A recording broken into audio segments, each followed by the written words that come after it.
दर्शकों को। अंकित, कुछ क्लैरिटी मिल रही है अंकित, क्योंकि अभी बहुत कंफ्यूजन है। जी बिल्कुल, मेरे साथ केस से जुड़े हुए जी बिल्कुल केस से जुड़े हुए एक और वकील वरुण सिन्हा हमारे साथ में। देखिए रोमाना, अभी क्योंकि जिस बात का जिक्र निपुण कर रहे थे ना, विस्तृत ऑर्डर नहीं आया है तो हर कोई अपने हिसाब से इंटरप्रेट कर रहा है। वकील वरुण सिन्हा जो इस केस से जुड़े हुए हैं, ये कैसे देखते हैं? वरुण जी, ऑर्डर को लेकर के बहुत ज्यादा कंफ्यूजन है। पहली चीज जो है, ये तो तय माना जाए कि सुप्रीम कोर्ट का एक अंतरिम आदेश आ गया है। 3 क्या मुख्य बिंदु है?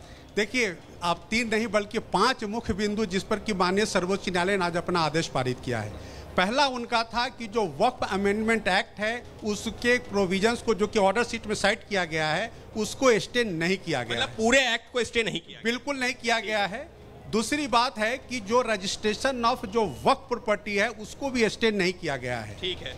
तीसरी बात है कि जो नॉन मुस्लिम्स को वक्फ बोर्ड का मेंबर बनाने का था, पहले ये 5 की संख्या थी, उसको घटा करके माननीय सर्वोच्च न्यायालय ने 3 कर दिया है। मतलब 3 जो है मेंबर्स रहेंगे जिसमें पदेन सदस्य यानी कि जो नॉमिनेटेड मेंबर्स होते हैं वो भी शामिल होंगे। ऐसा है, विस्तृत ऑर्डर आना भी बाकी है। जो माननीय सर्वोच्च न्यायालय ने पढ़ा कि 3 नॉन मुस्लिम्स 11 सदस्यीय वक्फ बोर्ड के मेंबर हो सकते हैं। ठीक है, ये है आदेश। ठीक है। चौथा है कि जो रेवेन्यू ऑफिसर्स की रिपोर्ट पे किसी वक्त को इलीगल घोषित कर दिया जाता था, यानी कलेक्टर का अधिकार तो वो कलेक्टर नहीं कर सकता है। माननीय सर्वोच्च न्यायालय ने कहा कि सेपरेशन ऑफ पावर के आधार पर ये न्यायपालिका का काम है, लिहाजा ट्राइब्यूनल हाईकोर्ट का जो आदेश होगा वही बाइंडिंग होगा दोनों पक्ष के ऊपर। मतलब आप ये कह रहे हैं कि कलेक्टर के जो अधिकार है वो सीमित कर दिए गए हैं, जबकि एक्ट में ये था कि कलेक्टर के पास पूरे अधिकार होंगे। बिल्कुल, तो उस पर सीमित नहीं कर, उस पर अंतरिम आदेश लगा दिया गया है जब तक कि पूरे पिटीशन का निस्तारण नहीं होता है।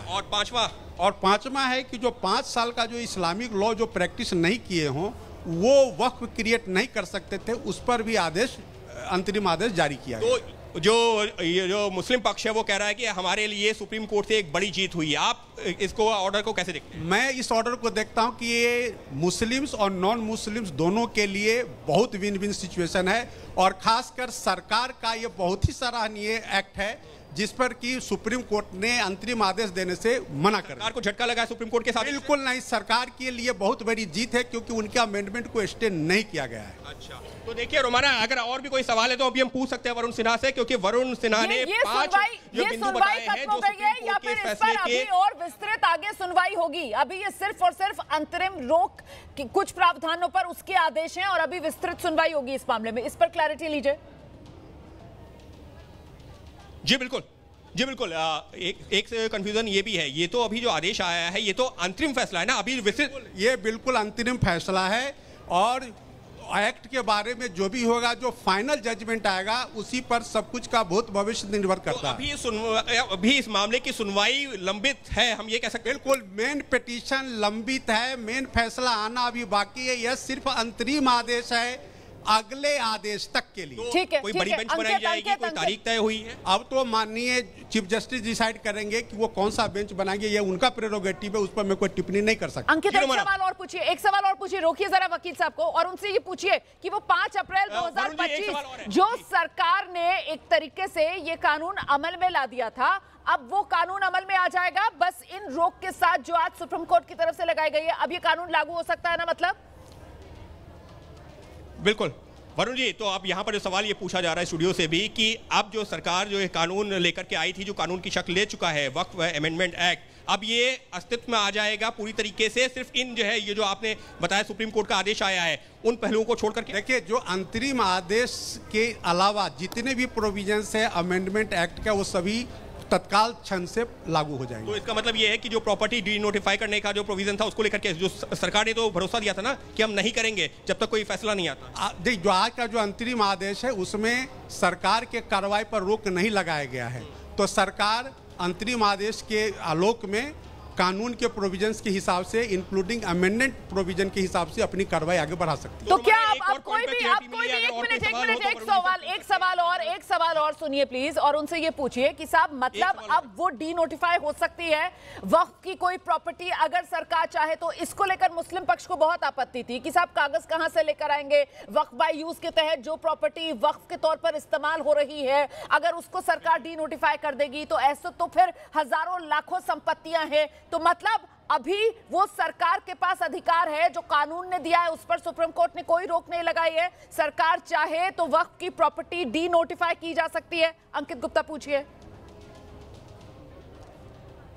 बिल्कुल बिल्कुल, वरुण जी ने अभी वही बताया था कि डी नोटिफाई हो सकती है। फिर से और ज्यादा क्लियरिटी ले लेते हैं वरुण जी। इसका मतलब तो ये हो गया कि अभी तक जो मुस्लिम पक्ष था उसका यही कहना था कि हमारे पास जो सदियों से जो प्रॉपर्टीज हैं जो वक्फ के तहत आती थी, अब उनके अगर कागज नहीं है तो उनको जो है कैसे हम रजिस्टर्ड करेंगे? फिर तो वो सारी डी नोटिफाई कर दी जाएंगी क्या? वो सारे के सारे वक्फ प्रॉपर्टी ट्रीट नहीं किए जाएंगे आज के अंतरिम आदेश के हिसाब से। मतलब आप फिर से उसको क्लैरिफाई कीजिए, क्योंकि आप बड़ी क्लैरिफाई कर रहा हूं कि जो वक्फ प्रॉपर्टी रजिस्टर्ड नहीं है वो वक्फ प्रॉपर्टी ट्रीट नहीं होगा।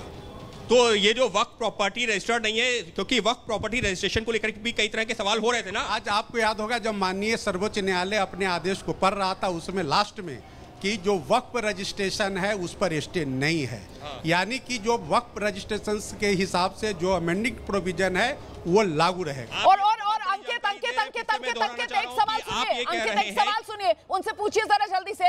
लेकिन साथ ही साथ अभी निपुण सहगल ने, सहयोगी ने बताया था कि साहब जो वक्फ को रजिस्टर कराने की मियाद है वो सुप्रीम कोर्ट की तरफ से बढ़ा दी गई है। वक्फ प्रॉपर्टी की रजिस्ट्रेशन की मियाद वो बढ़ाई गई है। ये सहूलियत सुप्रीम कोर्ट की तरफ से दी गई है क्या? पूछिए। पूछ लेते हैं। ये बताइए कि वक्फ प्रॉपर्टी का रजिस्ट्रेशन का जो वक्त था उसको बढ़ाया सुप्रीम कोर्ट ने इस फैसले में? इस पर वो पूरा आदेश पढ़ने के बाद ही कह सकते हैं, लेकिन जो माननीय सर्वोच्च न्यायालय ने पढ़ा उसमें यही था कि जो रजिस्ट्रेशन का जो प्रोविजन है उसको स्टे नहीं किया गया है, उस पर कोई इंटरिम स्टे नहीं है। कोई इंटरिम स्टे नहीं है, लेकिन अभी जो है उसकी मियाद बढ़ाई गई है या नहीं बढ़ाई गई? ऐसा कुछ उसमें चर्चा आज नहीं हुआ है। तो ये बड़ी बात है। देखिए, रजिस्ट्रेशन को लेकर किसी तरीके का स्टे नहीं है। संसद का बनाया कानून जो है वो संवैधानिक होता है, वो असंवैधानिक हो नहीं सकता है। ये सुप्रीम कोर्ट की तरफ से साफ कर दिया गया है। हाँ, जो कलेक्टर को अपार शक्तियां इस कानून में दे दी गई थी उस पर जरूर सुप्रीम कोर्ट की तरफ से रोक लगाई गई है। साथ ही 5 साल जरूरी है प्रैक्टिसिंग मुस्लिम होना आपके लिए, अपनी संपत्ति वक्फ को दान करने के लिए, उस पर सुप्रीम कोर्ट की तरफ से रोक लगा दी गई है। और जो गैर मुस्लिम वक्फ बोर्ड में शामिल होंगे उनकी संख्या भी सुप्रीम कोर्ट ने अपने आज के इस अंतरिम आदेश में 5 से घटाकर 3 पर सीमित कर दी है। तो अभी तक की ये बड़ी खबर है। और एक बार फिर से दोहरा दूं कि ये वक्फ कानून को लेकर